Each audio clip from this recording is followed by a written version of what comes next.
Bismillahirrahmanirrahim. Assalamualaikum warahmatullahi wabarakatuh. Bersyukur kepada Allah dengan mengucapkan kalimat Alhamdulillah. Salawat dan salam tidak lupa kita curahkan kepada baginda alam, yakni Nabi besar kita Muhammad sallallahu alaihi wasallam, dengan melapaskan Allahumma salli ala Sayyidina Muhammad wa ala ali Sayyidina Muhammad. Yang sama-sama kami hormati Bapak dosen pembimbing, yaitu Bapak Damsir. Pada kali ini izinkan kami membuat tugas video UTS, yaitu tentang administrasi sarana dan prasarana.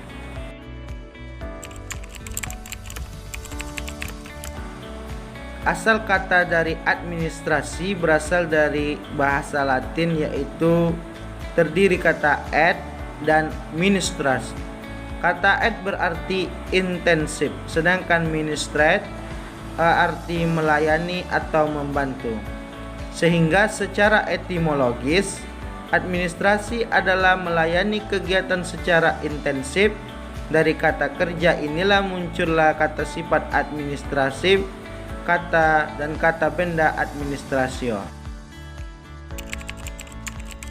Itu usaha dan kegiatan yang meliputi penetapan tujuan serta penetapan cara-cara penyelenggaraan pembinaan organisasi.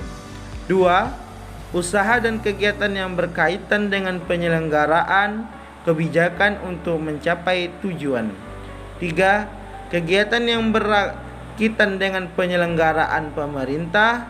4. Kegiatan kantor dan tata usaha. 5. Pemerintahan atau lembaga pemerintah. Menurut Georgeteri adalah perencanaan, pengendalian, dan pengorganisasian pekerjaan perkantoran, serta penggerakan mereka yang melaksanakan agar mencapai tujuan yang telah ditetapkan.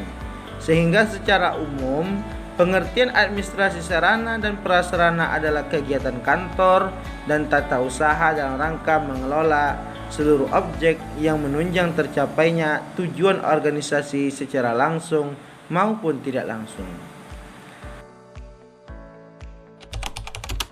Proses administrasi sarana dan prasarana.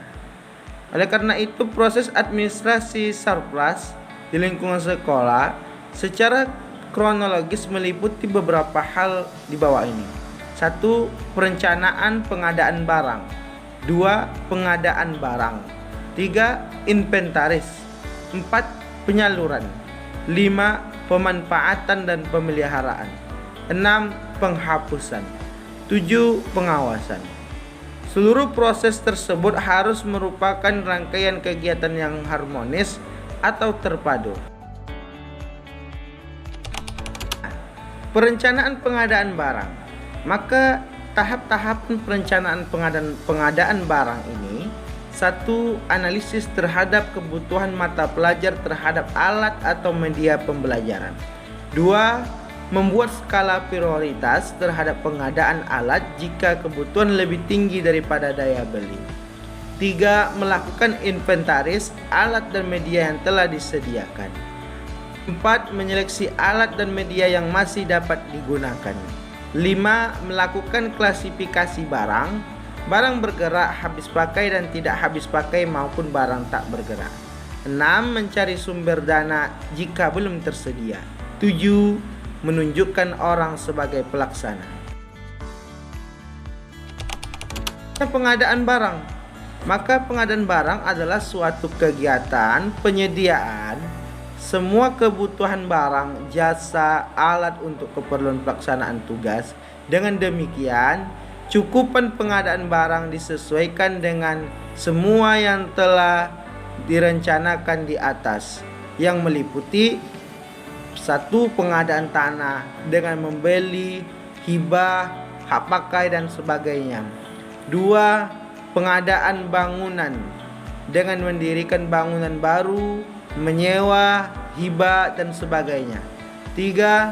Pengadaan perabot seperti alat transportasi dan pendidikan dengan membeli, hibah, atau bahkan membuatnya sendiri. Selanjutnya, inventaris. Maka kegiatan inventaris adalah aktivitas mencatat dan menyusun daftar barang. Inventaris dilakukan dalam rangka penyempurnaan, pengurusan, dan memberikan masukan berharga bagi efektivitas pengelolaan sarana dan prasarana. Keempat, penyaluran.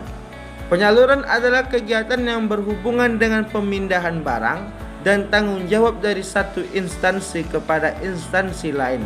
Dalam lingkungan sekolah, kegiatan penyaluran dapat berwujud distribusi barang kepada guru atau seksi tertentu di sekolah untuk kegiatan belajar mengajar dan perkantoran. Kelima, pemanfaatan dan pemeliharaan.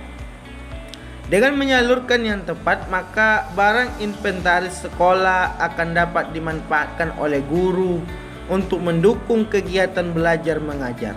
Selain itu, hal penting lain yang juga harus dilakukan adalah pemeliharaan barang. Dengan ini, maka akan menjamin pemanfaatan barang secara kontinu dan mengurangi unsur-unsur kerusakan sehingga barang inventaris dapat dimanfaatkan secara optimal. Keenam, yaitu penghapusan. Dengan kegiatan penghapusan, tujuannya ialah untuk menghilangkan atau mengeluarkan barang dari daftar inventaris. Sesuai peraturan yang berlaku, penghapusan barang inventaris dapat dilakukan dengan cara melelang barang maupun memusnahkannya. Dengan demikian, gudang di sekolah akan selalu memiliki ruang yang cukup untuk alat atau barang lain yang sesuai dengan kebutuhan sekolah saat itu. Terakhir, pengawasan. Maka seluruh proses di atas tidak mungkin dapat berjalan sendiri tanpa adanya pengawasan. Untuk itu, seluruh proses administrasi Sarpras wajib dimonitor oleh pimpinan organisasi agar dapat diperhatikan kerjasama antar pihak yang terkait. Tentu pengawasan ini bukanlah merupakan pengaturan yang bersifat kaku yang mengekang gerak masing-masing fungsi pengelola, akan tetapi lebih kepada koordinasi terhadap seluruh fungsi pengelolaan administrasi. Dengan demikian dapat diperoleh efisiensi waktu, tenaga, dan biaya. Maka fungsinya ialah paling utama adanya administrasi sarana dan prasarana pada dasarnya memiliki tujuan, yaitu pertama, mendata ketersediaan barang, kedua, mengoptimalkan pemanfaatan barang, ketiga, membantu pembuatan laporan inventaris, keempat, mampu memudahkan proses dan kerja. Satu, prinsip pencapai tujuan. Administrasi sarana prasarana sekolah dikatakan berhasil jika fasilitas sekolah selalu sikap pakai atau selalu siap pakai. Kedua, prinsip efisiensi.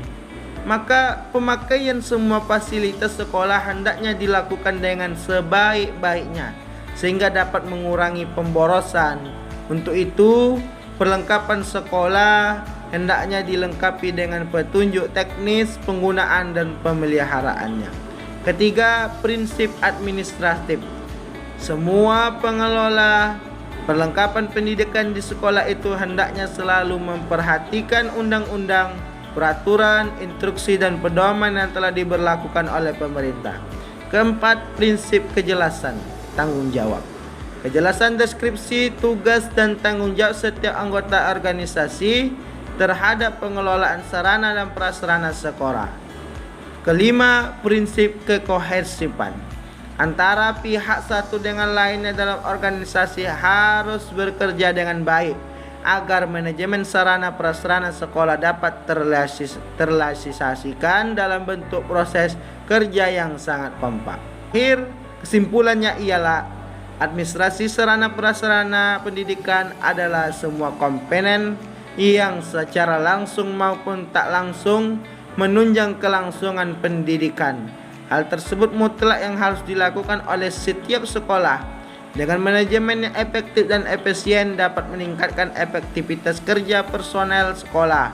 Pengelolaan administrasi surplus kini juga dapat dilakukan melalui media digital yang dilakukan secara fleksibel dan transparan melalui aplikasi e-Surplus. Sekian yang dapat saya sampaikan, lebih dan kurang saya mohon maaf. Semoga bermanfaat bagi kita semua. Saya akhiri, wassalamualaikum warahmatullahi wabarakatuh.